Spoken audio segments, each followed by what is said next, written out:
আমি কিভাবে মোচা রান্না করি আজকে সেটাই তোমাদের সঙ্গে শেয়ার করব। কড়াইতে ১ম এ দিয়ে দিয়েছিলাম তেল। তেলটা গরম হয়ে গেলে ডুমো, ডুমো করে কেটে রাখা আলুগুলো দিয়ে দেবো। তার মধ্যে দিয়ে দেবো লবণ আর হলুদ। হলুদ দিয়ে ভালো করে মিশিয়ে এটা আমি ভাজতে বসিয়ে দেবো। তারপর মোচাতে আমার লাগবে ২ টো পেঁয়াজ। পেঁয়াজ দুটো কেটে নিয়েছি।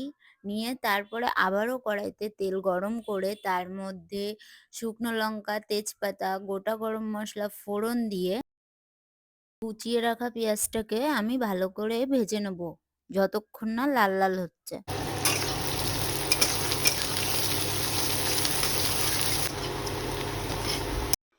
আমার পেঁয়াজ ভাজা কমপ্লিট হয়ে গেলে এদিকে দিয়ে দেবো কিছুটা মসলা, যেটা আমি মিক্সচার করে রেখেছিলাম। এই মিক্সচারের মধ্যে ছিল হচ্ছে কিছুটা আদা, রসুন আর শুকনো লঙ্কা। সব মসলাগুলো একসঙ্গে দিয়ে আমি কষিয়ে নেবো আর তার মধ্যে দিয়ে দেবো একটু জিরের গুঁড়ো।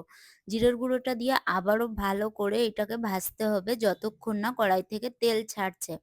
তেল ছেড়ে দিলে একটু জল দিতে হবে, কারণ জলটা দিলে মসলাগুলো ভালো করে মিশে যায়। তারপর এর মধ্যে দিয়ে দিয়েছিলাম লবণ আর হলুদ আর স্বাদটা ব্যালেন্স করার জন্য একটুখানি মিষ্টি। মিষ্টি দিয়ে আবারও ভালো করে এটা মিশিয়ে নেবো যতক্ষণ না এইরকমভাবে তেল ছাড়ছে মসলার থেকে।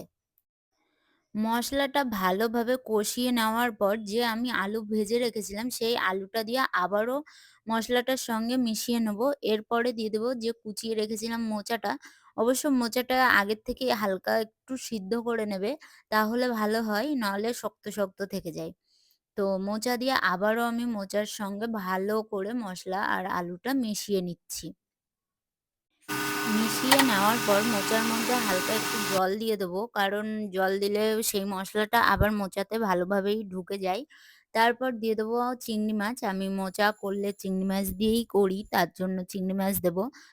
তোমরা চাইলে মোচাটা নিরামিষও করতে পারো। আর জল দেওয়ার পর মোচাটা এতটাই টানাবে যেন একটুও জল না থাকে। আমার মোচা রান্না কমপ্লিট হয়ে গেছে। নামানোর আগে একটু ঘি আর গরম মসলা দিয়ে নামিয়ে নেবে।